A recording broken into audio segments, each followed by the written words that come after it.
دوایین ئامارەکان کە لای ئێمەیە ئامارەکان لە لای فێدراسیۆنی پەنابەرانی عێراق وەرمانگرتووە، یعنی ئەم ئامارانە ئاماری فەرمیە کە پێتان دەڵێن لە کاتی داعشەوە، یعنی کە ئەڵێن لە 2014ەوە هەتە 2018 تقریباً 274 هاوڵاتی گیانیان لەدەستداوە، ڕێژەی زیاتر لە 170یان هاوڵاتی هەرێمی کوردستانن. ئەوانەی کە لە ناوەڕاست و جنوبی عێراقن لە 50 کە زیاتر نابن.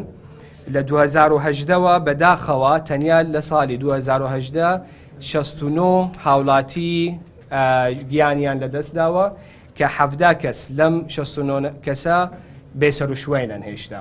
ئەم ئامارانە کێمە دەڵێن ئەمانە ئاماری فەرمی و ئاماری یاساین. ئاماری حەقیقی ئەوانیە کە گیانیان لەدەستداوە لە 2014ەوە هەتە 2018 زیاتر لە 500 کەسن.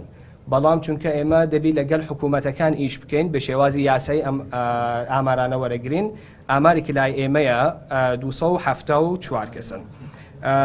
لە ساڵی 2018 تەنیا لە ساڵی 2018 زیاتر لە 47400 کەس کۆچیان کردووە بۆ دەرەوەی کوردستان و عێراق.